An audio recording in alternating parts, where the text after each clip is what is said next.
Hello everyone. अशात तुमचं government ऑफिसला जाणं झालं आहे का बरं? May be hospital, may be collector office और मेनी अदर गव्हर्नमेंटचे जे ऑफिसेस आहेत, तुम्ही तिथे काही गोष्टी कॉमन बघितल्या असतील. शक्यतो गमतीमध्ये आपण ह्या कॉमन गोष्टी बोलतो सुद्धा, जसं की सोमवारी या, है ना, पुढच्या सोमवारी बघू, सांगून बघतो, बघून सांगतो, किंवा लंच ब्रेक झाला आहे. हे सगळ्या ब्युरोक्रेसीमधल्या गमती जमती हा भारतामधल्या ब्युरोक्रेसीचा एक नॉर्मल फेस आहे. पण या ब्युरोक्रेसीचा अभ्यास करताना मॅक्स वेबरनं ह्याचं काहीतरी एक वेगळंच चित्र, अत्यंत आयडियल चित्र आपल्यासमोर उभा केलं होतं. जे आज आपण ब्युरोक्रेसीचं रूप बघतोय दॅट इज व्हेरी डिफरंट, ज्यावर आपण थोड्या वेळानं बोलूया.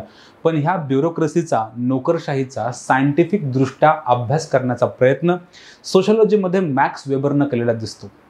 आणि हा मॅक्स वेबर नुकत्याच मागच्या एपिसोडमध्ये आपण बघितलं की ऑथॉरिटी आणि सत्ता आणि अधिसत्ताचे तीन रूप तर सांगतोच, पण मॉडर्न सोसायटीमध्ये लीगल रॅशनल ऑथॉरिटी, जो तिसरा प्रकार आपण बघितला ऑथॉरिटीमधला, अधिसत्तेमधला, ह्या लीगल रॅशनल ऑथॉरिटीला सुद्धा एक्सप्लेन करून सांगतो, ज्याचंच दुसरं नाव मॅक्स वेबर स्वतः ठेवतो, तो म्हणजे ब्युरोक्रेसी.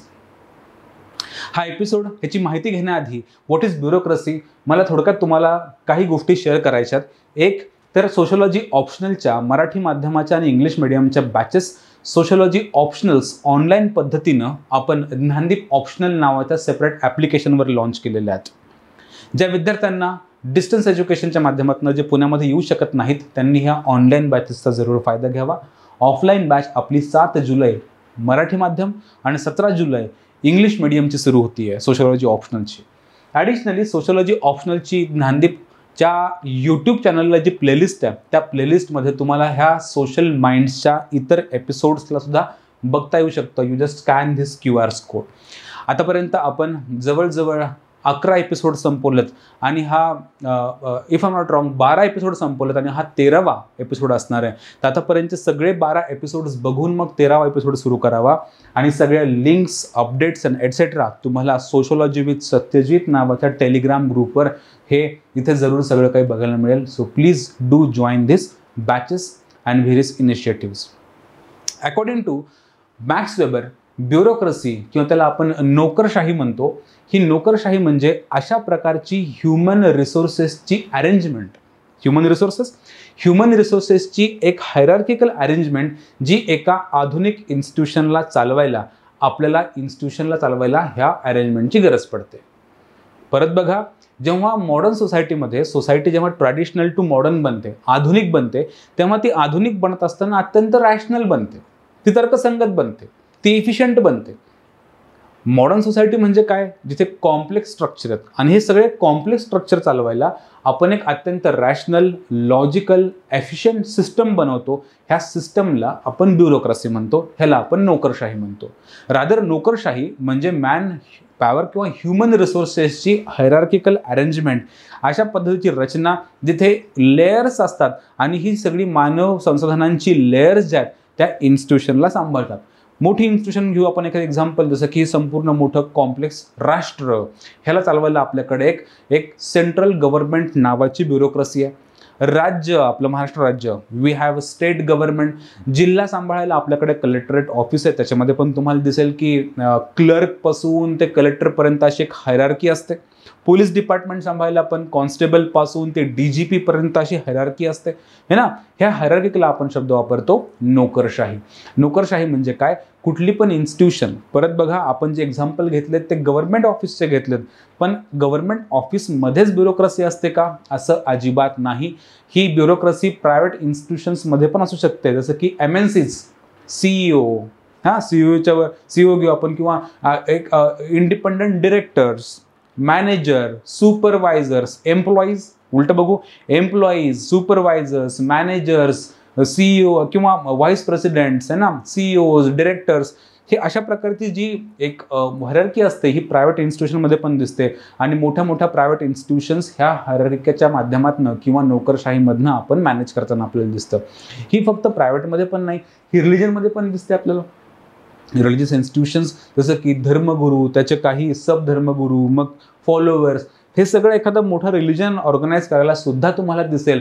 मंदिराचा ट्रस्ट, त्या ट्रस्टमधले काही एम्प्लॉईज, त्यांचे काही सेवक, एटसेट्रा, हे सगळ्या इन्स्टिट्यूशन्स चालवायला जी सिस्टम लागते तिला आपण काय म्हणतो, ब्युरोक्रेसी. परत एकदा बघा, मॅक्स वेबर म्हणतो जसा जसा समाज हा आधुनिकतेकडे जाईल, तो मॉडर्न बनत जाईल, तो मॉडर्न बनताना कॉम्प्लेक्स बनेल आणि ही कॉम्प्लेक्सिटी सिम्प्लिफाय करायला आपल्याला ब्युरोक्रेसी नावाची इन्स्टिट्यूशन लागेल. म्हणजे समाज स्वतः आपल्या गरजा भागवण्यासाठी ह्या कॉम्प्लेक्स इन्स्टिट्यूशन सांभाळण्यासाठी इन्स्टिट्यूशन्सला, नवीन इन्स्टिट्यूशनला जन्म घालतोय. ती कुठली आहे, ब्युरोक्रेसी. ही ब्युरोक्रेसी दिसते कशी बरं, ही ब्युरोक्रेसीचे काही फीचर आहेत. तो म्हणतो ही जी ब्युरोक्रेसी आहे ही रूल बेस्ड सिस्टम आहे, रूल बेस्ड. बरोबर. जिथे रिक्रुटमेंट म्हणजे तुम्हाला तिथे एंट्री करायची असेल तर त्याची एक प्रोसेस असेल, a particular process of recruitment. असं कुणाला पण तिथे एंट्री नाही मिळत. मे बी एक एक्झाम असेल किंवा इलेक्शन लढून जावं लागेल, वॉट एव्हर, पण एका पर्टिक्युलर प्रोसेसमधनं जावं लागेल जिथे तुमचे क्वालिफिकेशन्स है ना, त्याचबरोबर तुमचे स्किल्स कन्सिडर केले जातील. त्याचबरोबर ज्या ऑर्डर्स असतील त्या शक्यतो रिटर्न पद्धतीच्या ऑर्डर असतील, रिटर्न ऑर्डर्सवर चालेल है ना सगळं काही. There is no personal thing involved in this bureaucratic fashion. हे कम्प्लिटली रोबोटिक, इमोशन्सच्या पलीकडे जाऊन अत्यंत rule based, constitutional law based है ना हे ऑर्गनायझेशन असेल. अशा पद्धतीचे फीचर असलेली इन्स्टिट्यूशन म्हणजे कुठली, ही असते ब्युरोक्रेसी. ह्या ब्युरोक्रेसीचा जो काही वैशिष्ट्य आहे ते की तुमच्या भावनामध्ये न येणं, पर्सनल गोष्टीमध्ये न आणणं आणि रूल बेस्ड काम करणं, ह्याला आपण ब्युरोक्रेसी म्हणतो. एक्झॅक्टली.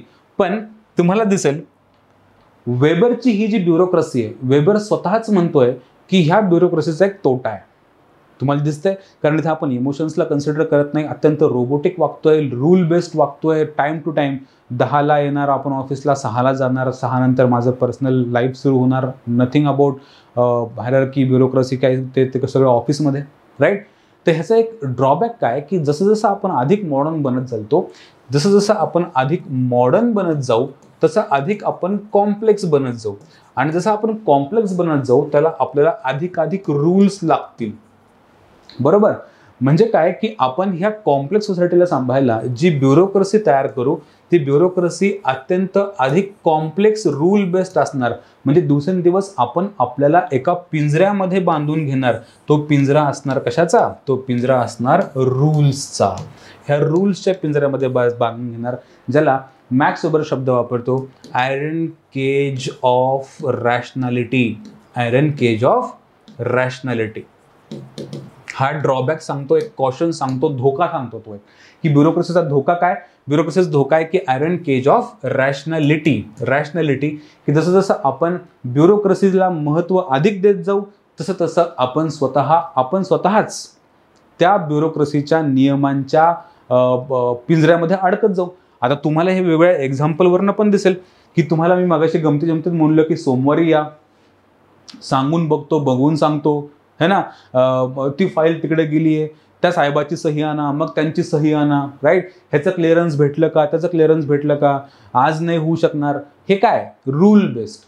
आज 6 वाजले, ऑफिस संपलंय है ना, सोमवारी बघू. What is this, rule based. आपण रूलमध्ये एवढं अडकून जातो की आउट ऑफ द बॉक्स विचार करणं आणि प्रॉब्लेम सॉल्व्ह करणं हे आपण सगळं काही विसरून जातो. आणि रूल बेस्ड सोसायटी ही आपल्याला एका पिंजऱ्यामध्ये कोंडून घेते. That cage is called as iron cage of rationality. तुम्ही मला सुचवा, जर भारताच्या ब्युरोक्रेसीला ह्या आयरन केज ऑफ रॅशनॅलिटी किंवा करप्शन किंवा रेड टेपिझम ह्या इतर इश्यूजमधनं बाहेर पडायचं असेल तर आपल्यासमोर काय सोल्युशन्स असले पाहिजेत.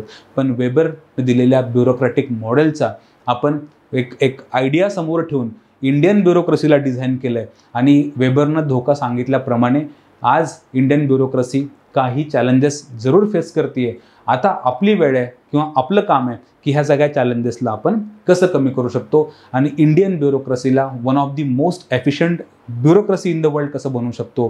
दिस is now our task. Thank you very much.